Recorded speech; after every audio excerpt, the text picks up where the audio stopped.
ಹಾವೇರಿಯಲ್ಲಿ ವರುಣಾರ್ಭಟಕ್ಕೆ ರಸ್ತೆಯೇ ಕುಸಿದಿದೆ. ಹರಿಹರ ಸಮಸಗಿ ರಾಜ್ಯ ಹೆದ್ದಾರಿಯಲ್ಲಿ ರಸ್ತೆ ಕುಸಿದಿದೆ. ಕಳೆದ 2 ತಿಂಗಳ ಹಿಂದಷ್ಟೇ ರಸ್ತೆಯನ್ನ ನಿರ್ಮಿಸಲಾಗಿತ್ತು. ಇನ್ನು ಈ ರಸ್ತೆಯನ್ನ ಸಿದ್ದರಾಮಯ್ಯ ಬಂದಾಗ ತರಾತುರಿಯಲ್ಲಿ ನಿರ್ಮಿಸಲಾಗಿತ್ತು. ಇದರಿಂದಾಗಿ ಕಳಪೆ ಕಾಮಗಾರಿನೇ ಇದಕ್ಕೆ ಕಾರಣ ಅಂತ ಹೇಳಲಾಗ್ತಾ ಇದೆ. ಕೊಚ್ಚಿ ಹೋದ ರಸ್ತೆಯಲ್ಲಿ ವಾಹನ ಸವಾರರು ಪರದಾಡ್ತಾ ಇದ್ದಾರೆ. ಹಾವೇರಿಯಲ್ಲಿ ವರುಣಾರ್ಭಟಕ್ಕೆ ಸಾಕಷ್ಟು ಅವಾಂತರಗಳಾಗಿದೆ. ಆದರೆ ಇಲ್ಲಿ ಗಮನಿಸ್ತಾ ಇದೀವಲ್ಲ, ರಸ್ತೆನೇ ಕುಸಿದಿದೆ.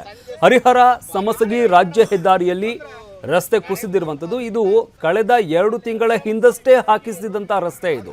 ಇನ್ನು ಸಿದ್ದರಾಮಯ್ಯ ಬರ್ತಾರೆ ಅನ್ನೋ ಕಾರಣಕ್ಕಾಗಿ ತರಾತುರಿಯಲ್ಲಿ ಕಳಪೆ ಕಾಮಗಾರಿ ಮಾಡಿದ್ದಾರೆ ಅನ್ನೋ ಆರೋಪ ಕೂಡ ಕೇಳಿ ಬರ್ತಾ ಇದೆ. ಅದರಿಂದಾಗಿನೇ ಈ ರಸ್ತೆ ಕೊಚ್ಚಿ ಹೋಗಿದೆ. ಇದರಿಂದಾಗಿ ವಾಹನ ಸವಾರರು ಪರದಾಡ್ತಾ ಇದ್ದಾರೆ. ಸ್ಥಳೀಯರು ಆಕ್ರೋಶವನ್ನು ವ್ಯಕ್ತಪಡಿಸ್ತಾ ಇದ್ದಾರೆ. ಗಮನಿಸ್ತಾ ಇದೀವಿ ಯಾವ ರೀತಿಯಾಗಿ ರಸ್ತೆ ಕುಸಿದಿದೆ ಅಂತ.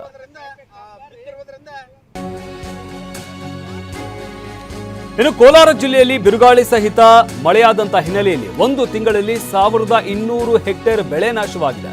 ಮಾವು, ಬಾಳೆ, ಪಪ್ಪಾಯ, ತರಕಾರಿ ಬೆಳೆ ಹಾನಿಯಾಗಿದೆ. ಕೋಲಾರದ ರೈತರಿಗೆ 2.51 ಕೋಟಿ ನಷ್ಟ ಆಗಿದೆ.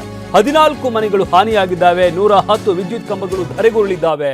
ವರುಣಾರ್ಭಟಕ್ಕೆ 5 ಟ್ರಾನ್ಸ್ಫಾರ್ಮರ್ಗಳು ಹಾನಿಯಾಗಿದೆ. ಕೋಲಾರದಲ್ಲಿ ಅಧಿಕಾರಿಗಳ ಜಂಟಿ ಸಮೀಕ್ಷೆಯನ್ನು ನಡೆಸಲಾಗ್ತಾ ಇದೆ. ಬೆಳೆ ನಷ್ಟ ಪರಿಹಾರಕ್ಕಾಗಿ ಸರ್ಕಾರಕ್ಕೆ ವರದಿಯನ್ನು ಸಲ್ಲಿಸಲಾಗುತ್ತೆ.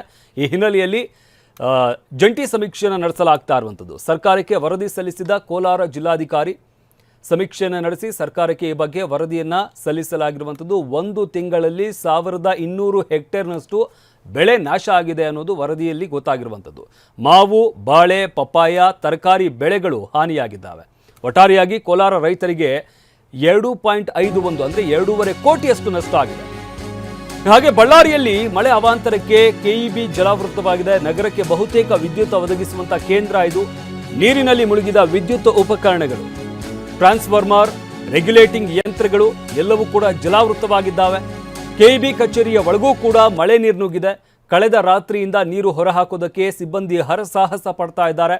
ಅಗ್ನಿಶಾಮಕ ಸಿಬ್ಬಂದಿಯಿಂದ ರಾತ್ರಿಯಿಡೀ ಕಾರ್ಯಾಚರಣೆ ನಡೆಸಲಾಗಿದೆ. ಇವತ್ತು ಇಡೀ ದಿನ ಬಳ್ಳಾರಿ ನಗರಕ್ಕೆ ವಿದ್ಯುತ್ ಸಂಪರ್ಕ ಇಲ್ಲ. ಕೆಇಬಿ ಸಂಪೂರ್ಣವಾಗಿ ತಗ್ಗಿರೋದ್ರಿಂದ ಅವಾಂತರ ಆಗಿದೆ. ತಗ್ಗು ಪ್ರದೇಶದಲ್ಲಿ ಇರೋದ್ರಿಂದಾಗಿ ನೀರು ನುಗ್ಗಿದೆ.